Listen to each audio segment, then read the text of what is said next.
राम राम मित्रांनो, मी तुमचा अनिकेत देखणे पाटील. आज आपलं स्वागत आहे कार रिव्ह्यू मराठी चॅनलवरती. तर आज आपल्या समोर टाटाचा एक नवीन गाडी येऊन जाते, जी की आपल्याला टाटा एस प्रो म्हणता येईल. नवीन व्यापारी येतं किंवा जे नवीन बिझनेस स्टार्ट करत आहेत त्यांच्यासाठी एकदम बेस्ट ऑप्शन असं म्हणता येईल. कारण की याच्यातनी एक तर गाडीची प्राइस पण कमी आहे आणि गाडी बिझनेस तसं आपलं करून देईल. कारण की आपण जर या गाड्याकडे गेलो तर आपल्याला जास्त पैसे टाकावे लागतात. पण या गाडीमध्ये आपली तशी नाही, गाडी आपल्याला स्वस्ती पण येऊन जाईल.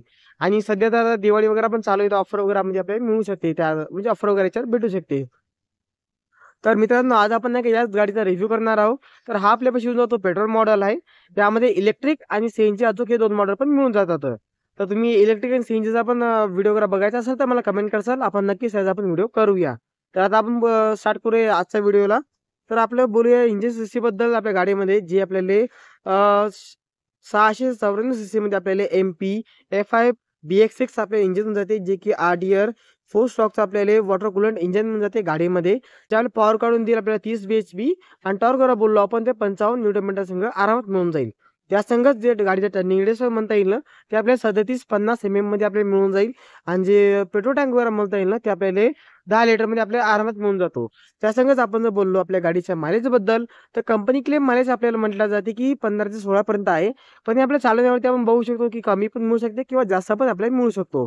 त्यानंतर आपण बोललो आपल्या गाडीच्या डायमेन्शन बद्दल, म्हणजेच की आपली गाडीची किती रुंदी आहे, किती लांबी आहे वगैरे वगैरे बद्दल. तर आपली गाडी तशी 4 मीटरच्या अंदरच येऊन जाते. तर आपल्या गाडीची तशी आपण बोलू लांबीबद्दल, तर आपल्याला 35-60 मध्ये आपली गाडीची जशी लांबी येते टोटल. आणि रुंदी वगैरे गाडीची आपल्याला 1470. गाडीची आपली जी आहे आणि गाडीची आपली उंची वगैरे आपल्याला ती 18-20 मध्ये आपल्याला आरामात होऊन जाईल. त्यासाठी आपण बोललो बा की आपल्या गाडीचं विल्हेवाट वगैरे बद्दल, म्हणजेच की आपलं समोरच्या टायरा बसून तर मागच्या टायर जो यामध्ये किती अंतर असते, त्याला व्हील बेस बोलले जाते. ते आपल्याला 1800 मध्ये येऊन जाईल. आणि ग्राउंड क्लिअरन्स वगैरे आपल्या गाडीचं ते 170 मध्ये येऊन जाते. त्यासाठी आपण बोललो पेलोड बद्दल, तर आपली गाडी जशी पेलोड 750 केजी आरामात घेऊन जाईल, तसं तुम्ही आपल्या गाडीमध्ये एक्स्ट्रा पेलोड वगैरे पण नेऊ शकता. पण ते जास्त न्याय नाही पाहिजे तसं नियमानुसार. आणि जीडब्ल्यू आपण बोललो गाडीची, तर 1460 केजी मध्ये आपल्याला मिळून जाईल. आणि गाडी गरबड वगैरे आपण बोललो तर ते आपल्या 710 केजी मध्ये येऊन जातो. त्यासंगत आपण जर बोललो तर आपल्या गाडीची लोड बॉडी म्हणता येईल, म्हणजेच की आपलं जे मागचं ढाला असेल ना याच्याबद्दल आपण बोललो. व याची जी टोटल डायमेन्शन वगैरे काय आहे, तर याची टोटल जे लांबी वगैरे आहे ना, ती आपल्याला 20-46 मध्ये आपल्याला लेंथ येऊन जाते याची, म्हणजे लांबी डाल्याची. आणि रुंदी वगैरे या डाल्याची 1485 आणि हाईट वगैरे डाल्याची 326 मध्ये मिळून जाते. आता आपण जर टाटा एस प्रोचं बेस मॉडेल घ्यायला गेलो तर आपल्याला इथे 3,99,000 मिळून जाईल. म्हणजेच की आपल्या 4 लाखापर्यंत आपल्याला याचं जे बेस मॉडेल ते आपल्याला पाहायला मिळून जाईल. पण याच्या प्राईससाठी तुम्हाला काय शोरूमला कॉल वगैरे करावं लागेल, कारण की याचे जीएसटी बेनिफिट वगैरे लागलेले आहे. त्यासाठी सध्या दसरा वगैरे पण चालू आहे, तर त्याचं ऑफर वगैरे असेल ते पण तुम्हाला याच्यामध्ये लागू होऊन जाईल. डिस्काउंट वगैरे जे असतात ते पण तुम्हाला लागू होऊन जाईल. आता आपण बोलूया चाबीबद्दल, तर या डॅपमध्ये आपली चाबी वगैरे येऊन जाते गाडीची. त्यामध्ये टाटाचा लोगो आपल्या या साईडला येऊन जाते, दोन्ही की सारखेच येऊन जातात आपल्याला. गाडीबद्दल आपण बोललो, आपल्या गाडीमध्ये जसे आपल्या हायड्रोजन स्ट्रॅपमध्ये लाईट वगैरे जातात. आणि जसं कार्स म्हणजे काय टाटा आपले फिनिशिंग वगैरे देते का प्रीमियम टाईप देते, तसं आपल्या आपल्या कार्स तसंच नाही का आपल्या कमर्शियल गाड्यामध्ये आपण प्रीमियम देणं चालू आहे सध्या जरा जरा करून. ते यामध्ये तुम्ही टाटाचा लोगो वगैरे येऊन जाते. आणि खाली आपण बोललो होतं एस प्रोची बॅजिंग वगैरे इथे येऊन जाते. बद्दल तर हेडलाईट मी आपल्याला एकच आपले जसं टाटा एस मध्ये कसं गोल्ड हेडलाईट येतात त्या टाईपमध्ये आपल्या इथे हेडलाईट भेटलेला आहे. आणि खाली आपण बघायला गेलो तर आपले इंडिकेटर्स वगैरे आपल्याला ते पण आपल्याला खाली आपल्याला येऊन जाते एकदम हॅलोजन सेटअपमध्ये आपल्याला येऊन जाते. बाकी एस प्रोची बॅजिंग आपल्या बाजूला येऊन जाते, त्याच्याखाली आपल्याला येऊन जाते रेडियम वगैरे, म्हणजे जे आपल्या सुरक्षेसाठी कामं वगैरे येऊन जाते. त्यासंग जर आपण बोललो बुवा, तर ही जी गाडी वगैरे आपल्या सध्या आपल्या श्रीनिवास वेगळं करून भेटलेली आहे. तर तुम्हाला कोणत्या गाडी वगैरे बघायची असेल तर याला कॉन्टॅक्ट करू शकता. त्यानंतर आपण बोलूया आपल्या टायर्सबद्दल. तर तसं आपल्या गाडीमध्ये आपल्या जे काही कंपनीचे टायर होऊन जातात, ऑल ट्यूबलेस आहेत. आणि सोमट डिस्क मॅंग ड्रम ब्रेक ही पण सिस्टम याच्यामध्ये दिलेली आहे, जेणेकरून आपले ब्रेक वगैरे चांगले काम करतात.